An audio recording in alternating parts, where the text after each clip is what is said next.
system, are we looking at a possibility na magkaharap-harap si PRRD tsaka si Garma and Leonardo? Nako. There's a possibility na magkaroon ng ganun. No? When we call for another schedule, maybe we will invite those resource persons you mentioned and baka magkita-kita sila, magkaroon ng reunion. Amor Ang nakakalungkot yan, lamang doon, imbis na ang pondo ay ginugugol para sa karapat-dapat, napupunta sa political persecution. Ito clearly political persecution ito Correct. ng Duterte, ng pamilyang Duterte.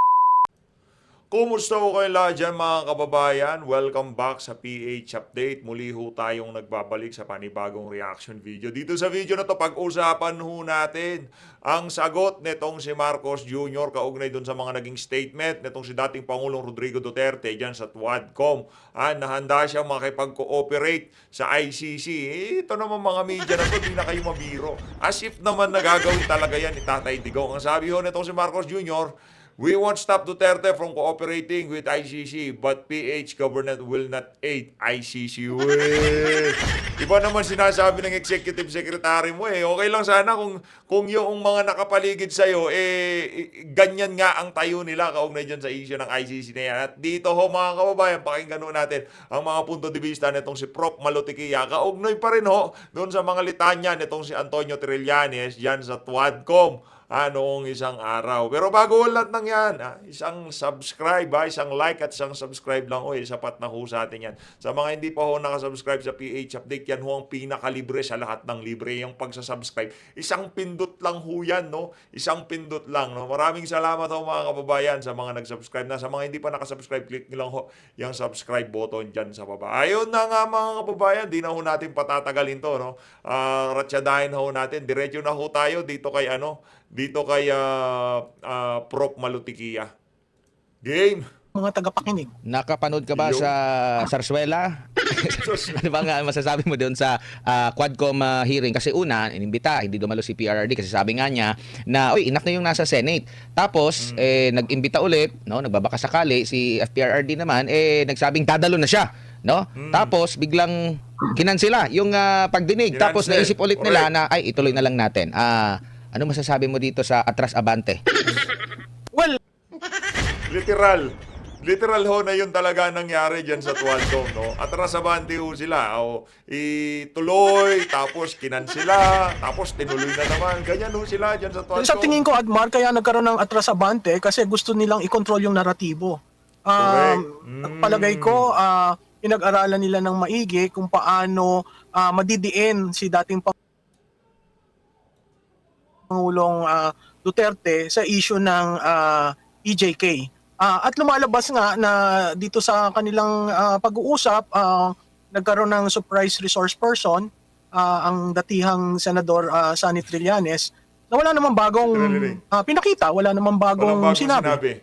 Correct. Same na mga allegations. Pero bago pa ba siya? Kasi may ulat akong nabasa na nandun na pala siya sa every quad committee hearing. Namamataan daw siya dyan sa camera. So, Oo. ano ba siya? Nangangampaya? Ano siya, para siyang bagyo eh.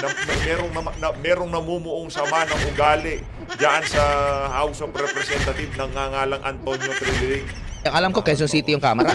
Hindi yan Caloocan. Oo, hindi Caloocan. Tama yan, Admar. Alam mo, makikita natin na kasama siya sa, ang sabi ko nga, scriptwriter sa nangyayari.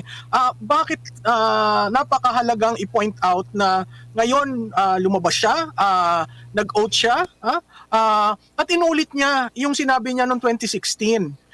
Kung titingnan natin, ano ba ang naging role ni Senator Trillanes doon at Secretary De Lima noong 2016.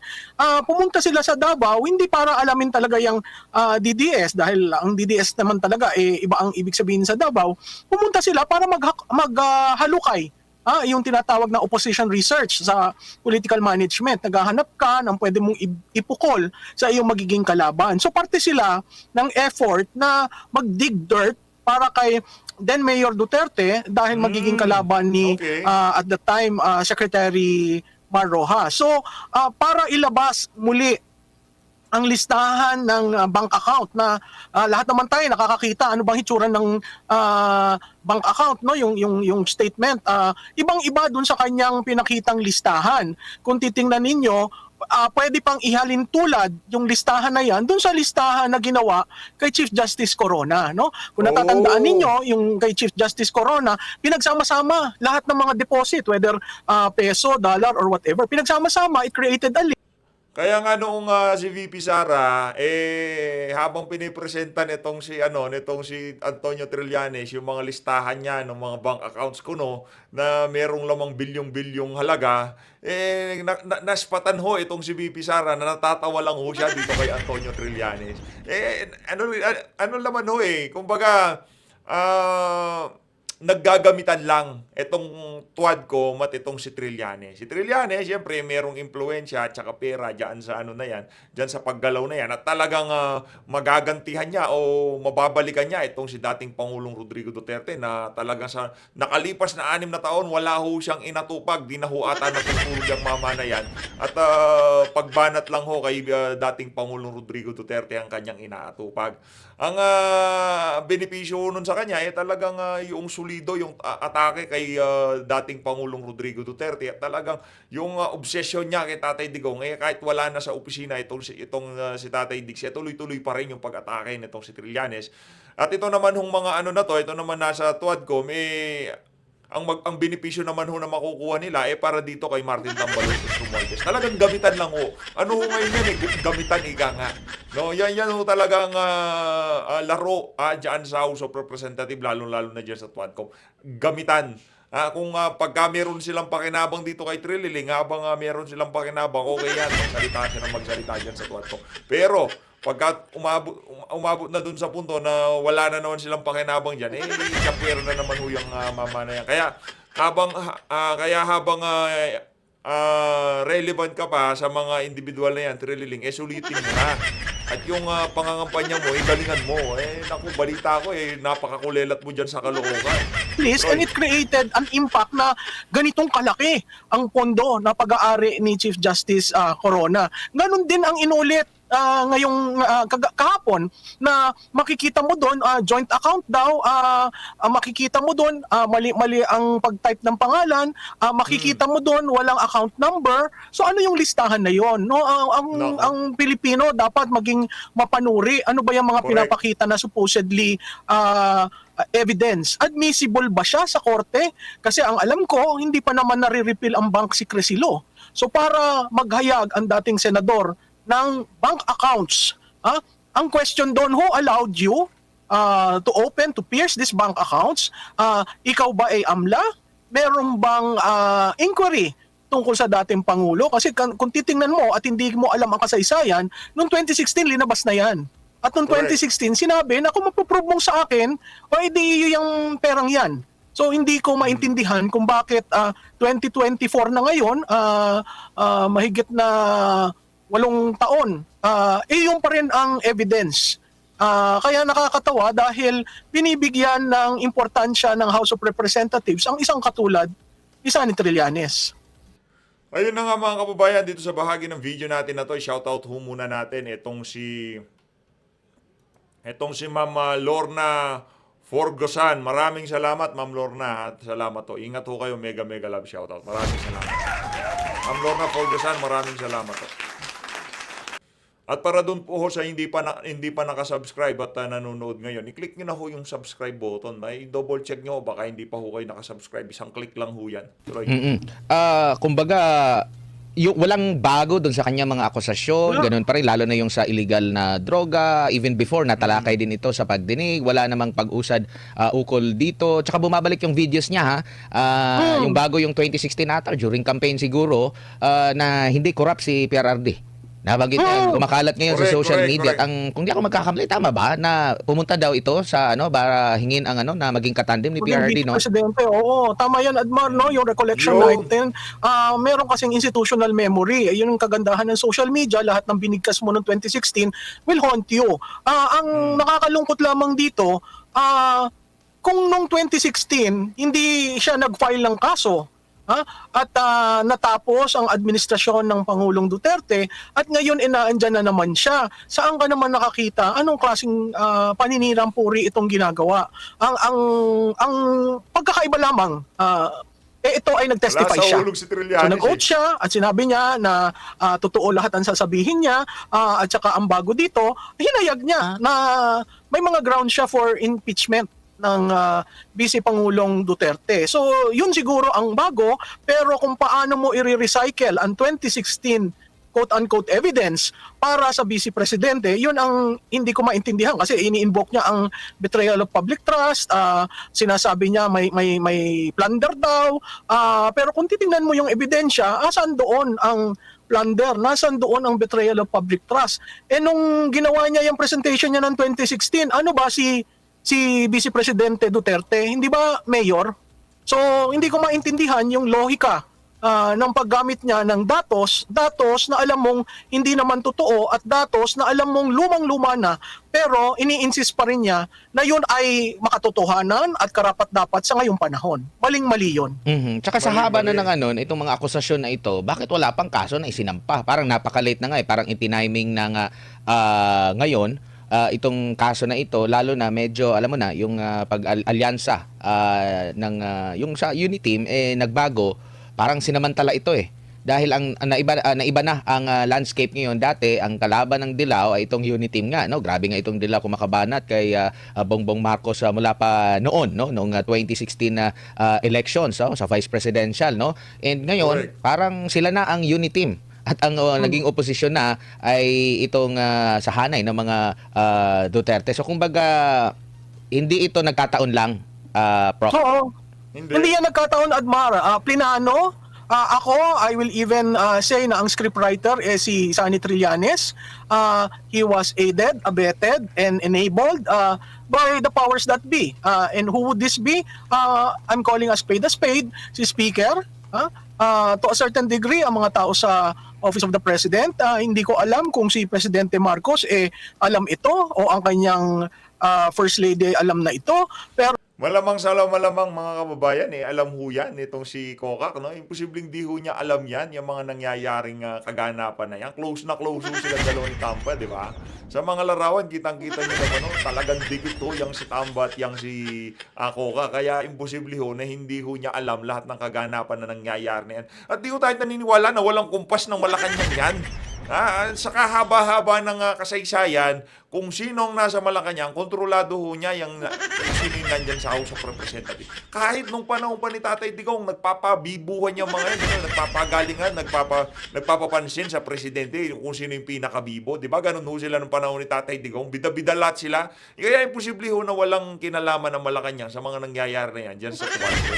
pero alam mo sa politika, walang nangyayari na hindi naaalaman ng mga pinuno at walang nangyayari sa politika na hindi pinagplanuhan. Itong nangyari kahapon ay pinagplanuhan. Ang tingin ko lamang, nagulat sila sa reaksyon ng tao na may mga lumabas at sa tingin ko nagulat sila na pumunta dyan si Vice Presidente Duterte.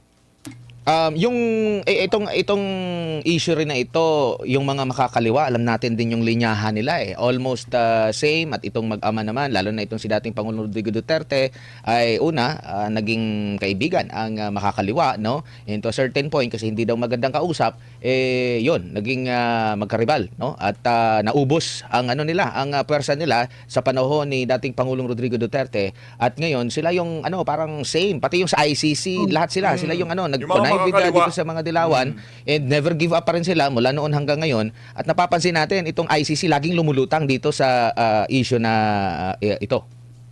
Oo, Admar, linyado ang mga kalaban ng Duterte.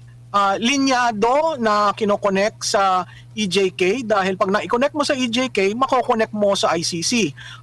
Hindi ko alam kung paano nila i-connect ang dating Pangulo sa Pogo dahil nga ang sabi meron pa mga sa susunod na araw na kailangan siya ay nandito para mapag-usapan yung Pogo at saka yung may isa pa tatlo yan yung sa Quadcom. So ikaw naman parati mong nakikita parehong personalidad ang nagtatanong, parehong personalidad ang nag-uudyok, parehong personalidad ang nagbabastos.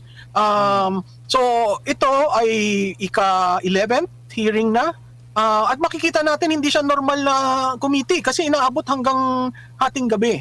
Ang nakakalungkot lamang doon, imbis na ang pondo ay ginugugol para sa karapat-dapat, napupunta sa political persecution. Ito clearly political persecution ito Correct. ng Duterte, ng pamilyang Duterte. Naging Yun na nga ho mga kababayan, no? Para saan pa base ho dito kay Ace Barbers, magsasagawa pa ng mga ilang pagdinig pa at iimbitahan pa ho nila itong si dating Pangulong Rodrigo Duterte. Di ba kayo nadala?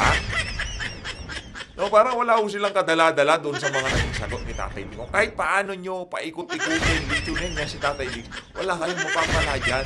Kaya kung meron kayong kaso para dito kay Tatay Diggs, isampan nyo na sa korte para magkaalaman na. Ganun lang naman ho yun. patas ba itong paglalatag ng mga resource person? Kasi nakita natin puro yung sinasabi nilang bad effects daw nitong war on drugs. Wala akong nakita na kahit man lang nag-research sa hanay ng mga kongresista, parang ang nakita nila is yung mga mali. Pero ang taong bayan, bago bumaba nung pagbaba na sa pwesto ni dating Pangulong Rodrigo Duterte, nagbigay ng mataas na grado. At hanggang ngayon, mataas pa rin ang grado na binibigay ng taong bayan kay dating Pangulong Rodrigo Duterte dahil nga nagustuhan nila, naikumpara nila yung panahon noon sa ngayon. Pero iba ang pananaw dito ng mga kritiko. So tingin mo hindi talaga patas itong investigasyon at nakatutok lamang sa pagpapabagsak sa mga Duterte? Admar, hindi patas no? Kaya ako nasabing hindi patas. Supposedly, ang isang congressional hearing ay open to the public. Makikita natin nung nagsimula ito, merong mga inalaw na mga personalities na makapasok, no? At meron namang ang hindi inalaw na makapasok. Clearly sa simula pa lang, may naratibo silang gustong iparating, no? Na Correct. andon ang mga pamilya ng namatayan, na andon ang mga larawan, di ba? May mga bulaklak pang dala. Pero sa Meron pa nga di ba, Mas? Nagmisa pa itong si Father Flavi na inaambahan itong si Executive Secretary ni Tatay Digong, di ba? Si Mijaldea, inaambahan niya, paturo-turo siya. I-content ho natin yun sa susunod na video natin pagkatapos nito. Yung paturo-turo nitong si Father Flavi. Pare, biglang naging brusko, anak ng toko. sa bawat usapin, dalawang panig usually yan. Dito sa usapin ng EJK, ang isang panig ay panig ng victims na klarado na sinabi ng dating Pangulong Duterte na hindi niya sinasadya kung anong nangyari. Yung sinasabi ng mga medyo hindi gusto yung sinasabi niya, ano ba ang buhay collateral damage? Kailangan natin tingnan yung usapin na yan sa dalawang bagay, isang victim at isang criminals, no? Ikaw as Pangulo, nung ikaw ay nag-oath ng iyong tungkulin bilang Pangulo, isa dun sa sinabi mo, ipapatupad ko ang saligang batas at ang mga batas ng Republika ng Pilipinas. Ang importante dun, programa ng Pangulo, ang public order and public safety. So that is for the common good. Okay? Huwag nating husgahan ang Pangulo dahil sa naratibong ang daming namatay. Hindi ko sinasabing mali yun. Sinabi naman niya, aakuin ko ang responsibilidad niyan. Pero certainly, hindi siya nagsabi na, oy, ikaw, Chief Inspector, barilin mo yan. Very careful siya nung sinasabi niya, pag bumunot ng baril, self-defense. So makikita mo yung train of thought ng dating Pangulong Duterte, napakaingat niya dahil klarado sa kanya, linyado kung sino ang kriminal at kung sino ang biktima. Hindi niya inaasahan na magkaroon ng biktima. Pero sa process ng operation, may nangyayaring ganon. Alam mo, ang paulit-ulit na sinasabi niya mula sa Senado hanggang dito, he takes full responsibility. That's one. Secondly, that he loved this country more than anybody else. And yung love, yung value, yung virtue na love, ay name-measure mo yan sa paraan ng pagtatrabaho, paraan na pakikitungo sa tao, Galing paraan mo na pa solbahan pala. ang problema Galing. ng ating bansa. No? Kakabilib. Malaking bigat yan sa balikat ng Pangulo kasi kailangan niyang i-weigh ano ba ang mahalaga sa akin? Ang mahalaga ba sa akin magkaroon ng peace and order? Ang mahalaga ba sa akin hindi natatakot ang taong bayan na lumalabas paggabi? Ang mahalaga ba sa akin ang susunod na salinlahi ay hindi influenced ng drugs? Sa tingin ko napakaklarado na sinabi ni Pangulong Duterte.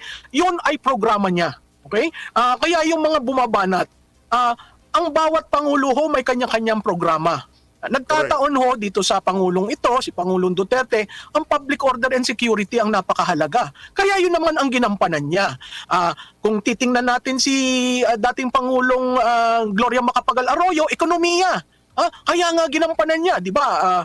Kahit na hindi maganda at hindi gusto ng tao yung IVAT, pinagpatuloy niya yun kasi kailangan niyang iahon ang revenues ng gobyerno. Nung dumating si Presidente Aquino, ang programa niya anti-corruption. Okay? Pero dito sa bawat presidente, mahirap, Admar, na pagkatapos ng isang termino, yung nakaupo, huhusgahan yung dating nakaupo. Mahirap po yun kasi wala naman kayong, hindi nyo alam kung ano yung mga decision na ginawa. Hindi nyo alam kung ano yung mga confidential matters na came into the process of making the decision. Ang tawag doon, executive privilege. Paano na lang ho kaya ang susunod dito kay Marcos Jr.? Ano ho kaya ang uuhusgahan natin sa... Diba sabi ni Prof. Malutigia, wala ka sa... Kung ikaw ang susunod na magiging pinuno, hindi mo pwedeng husgahan yung mga ginawa nung yung pinalitan. Kay Marcos Jr. parang wala ho tayong naiisip na uhusgahan dito sa mama na to. Kasi mapahanggang sa ngayon, magtatatlong taon na ho siya, wala pa rin ho siyang nagawa. Wala ho ni dating Pangulo o yung naunang Pangulo, hindi alam ng bawat isa ano ba yung kanyang direksyon sa pamamahala. So para husgahan ng kasalukuyang administrasyon na nasa 2 years and 5 months ang dating Pangulo, maling-mali ho yun. Kasi kung gusto nyo talagang habulin siya sa according to you, maling mga desisyon, mag-file tayo ng kaso. At doon natin makikita ang piring ng hustisya, 'di ba? As Lady of Justice, may piring 'yon. Tama. Walang sinususugan, walang inaayunan kung saan babagsak ang hustisya doon. Kaya itong ang challenge nga ni Pangulong Duterte, mag-file kayo ng kaso.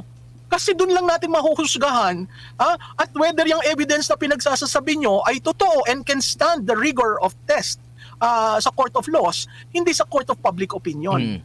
Kasi pareho sila, halimbawa, si Secretary or dating Senadora Leila de Lima, doon sa Senate hearing, talagang kumpiyansang-kumpiyansa siya na talagang guilty, dapat daw liable kahit wala pang kasong na isasampa laban dito kay dating Pangulong Rodrigo Duterte. And nandun siya sa kapangyarihan ng panahon na yun na pwede siyang mag-imbestiga. Nasa ilalim sa niya ang NBI. At saka malaki yung role niya. DOJ Secretary siya.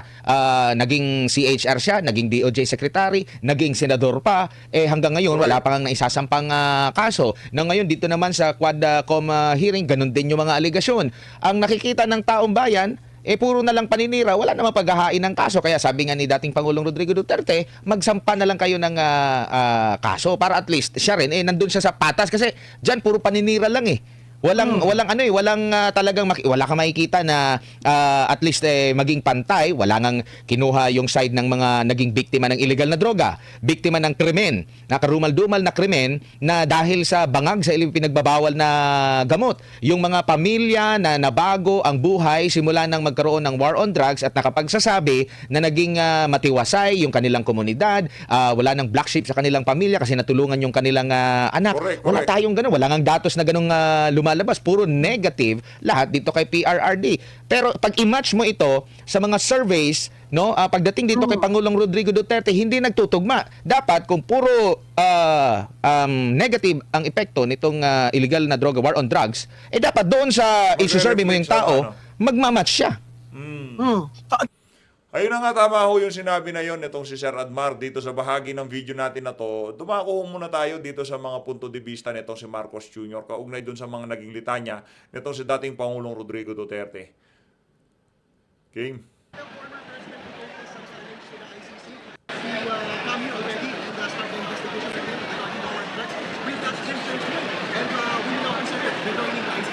Well, was the comment of the Executive Secretary, the former Chief Justice. If yun ang gugustuhin ni PRRD, hindi naman kami haharang doon sa mga ICC. Hindi lang kami tutulong.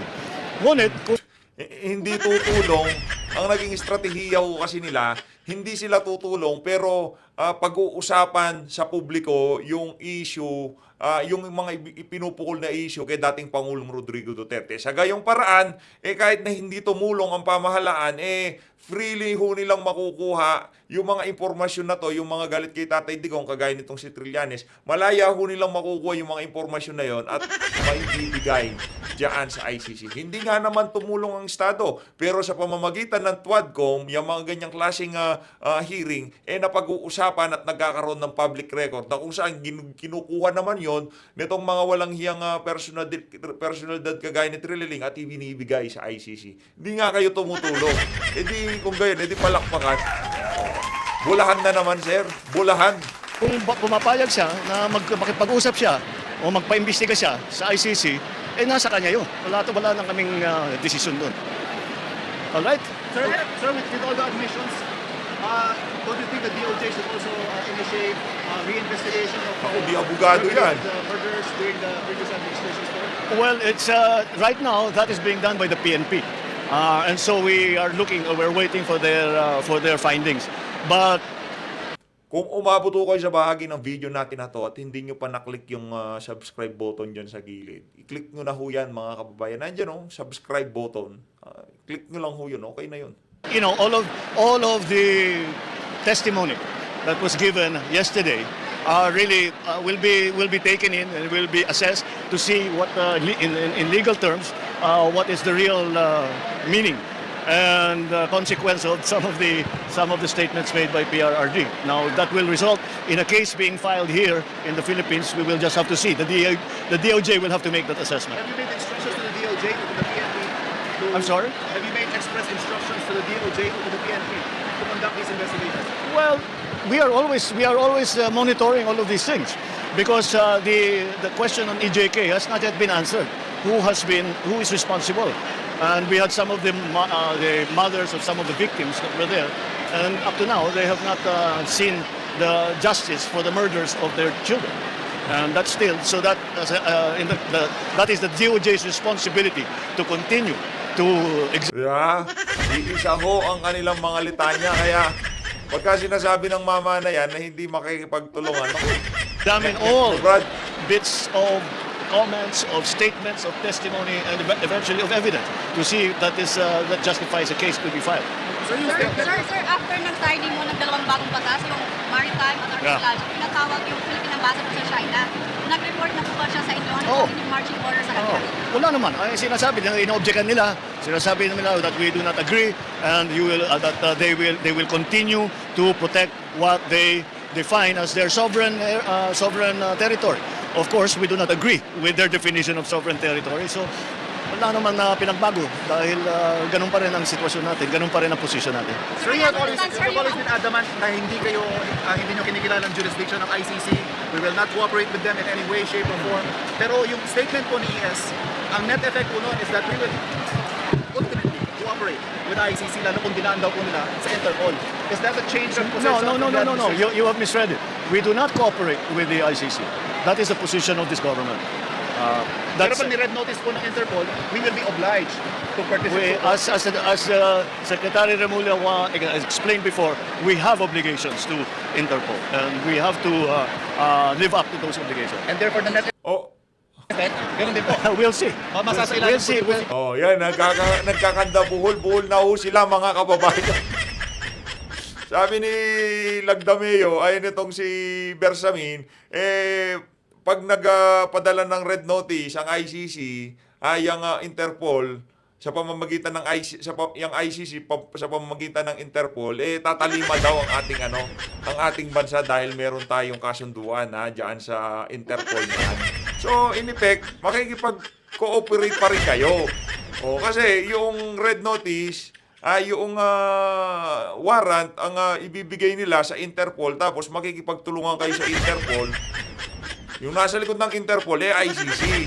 Kaya, wag ko kayong maniwala mga kababayan. Triple talk yung mama na yan. Ika nga. Eto mga kababayan, dumako naman ho tayo. Dito kay Ace Barbers.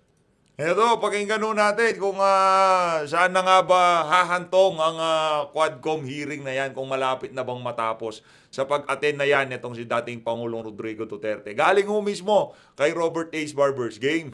Sir, with the attendance of President Duterte today, malapit na bang, masasabi ba natin malapit na magtapos yung marap up tong Quadcom hearing?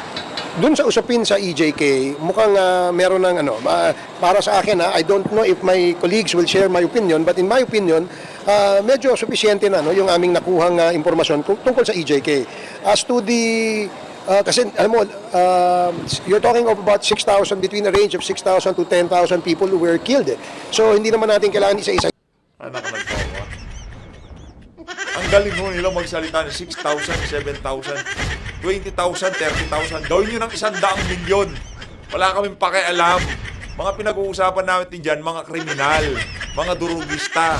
Ubusin nyo silang lahat. By all means, walang problema yan sa sambayan ng Pilipino. Anong yung human rights ng mga biktima nila, hindi kayo nagsasalita? Sa inya, no? Generally, what we want to establish, if meron ba talagang polisiya na gamitin bilang extrajudicial killing doon sa pag-implement ng war on drugs, no? Pangalawa, meron bang reward money?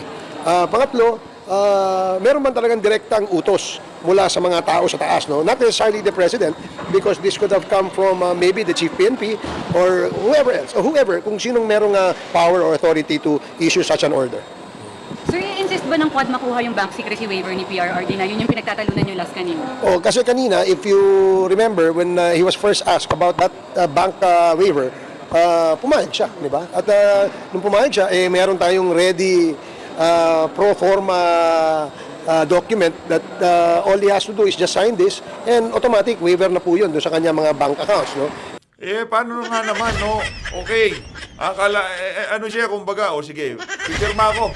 Walang problema. Pipirma ako. Naisip niya. Parang garabyado ata ako doon, Pipirma ako, wala akong makukuha sila, may makukuha sila. Sampaling ko muna sa Trillanes.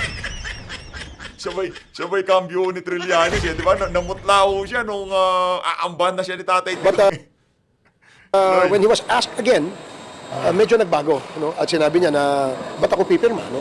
And then he was asked again for the third time, he said, yes, pipirma siya. But when he was asked again on the fourth time, medyo siguro dahil pagod na rin. Hindi pagod, style talaga ni Tatay Diggs yun. Ito naman si H. Barber. So, Ang ating dating Pangulo, at lahat po siguro pagod na. Pati yung nagtatanong, pagod na rin. So, we will probably ask him again, no, sa susunod na hearing kapag siya'y dumalo. But Duterte said po during our ambush interview, sinabi niya, papayag lang daw po siya magpirma. Kung magpirma rin yung lahat, yung mga gusto niya mapirmahin, hindi lang siya, bakit lang daw ba siya? Ako, papayag ako. Oo. yung, Kasi wala akong bank account. ang galing ka, sir, Kanino mo linagay? Kanino mo binigay? Karamihan daw ho doon sa mga congressman din, hindi naman itong si Congressman Barber. Karamihan daw ho, pinapangalan daw ho nila yung kanilang mga kayamanan doon sa kanilang mga betka. Totoo, biro. Doon sa pinsan ng pinsan, ganun daw yung strategy ng mga yan. Tapos pagka malapit na mag-file ng salin, ilalabas nila lahat ng pera nila. No, ngayon pagkatapos ng nakapag-file ng salin, syempre nandun na yung mga bank statement niya, di ba? O pagkatapos ipapasok na naman ulit. Ganyan mga walang yahoo yan Tapos yung iba hong mga ari-arian nila, wala naman na peso. Nasa dolyar, nasa ginto. Paano mo isasalin yun? Ano yung strategy ng mga kurakot yan? Pinapapangalan kay Betka. Ako, may tumatawag ko. Teka lang Sino kaya to? Tuloy na ho natin. Iba-iba na sagot. Nahirapan ba yung quad about this? Kasi alam naman natin na parang related with former president na one day, sabi niya, the next day. We were anticipating that. No? Merong sigurong magkakaroon ng inconsistency sa mga sagot, no, ng ating dating Pangulo. Especially when the question of the members are asked twice or three times. No? Kung napansin nyo, di ba? Kung umabot ho kayo sa bahagi ng video natin na to at hindi pa ho kayo nakasubscribe, i-click nyo na ho yung subscribe button. Ako na hong bahala dyan. Libre ko na ho sa inyo yan. Merong dalawang membro, ang tanong halos parehas, pero magkaibang sagot. Meron naman na 3, 4 na membro ng Kongreso, ang tanong ay halos parehas, pero ang sagot ay iisa. So, and we were already anticipating that, knowing fully well that the former president has this penchant for that kind of a, answer sa mga tanong sa kanya. So sir, you're keen to use in your committee report all of his admissions kumbaga? Well, whatever is material dun sa testimony niya before the Quad is what we will use.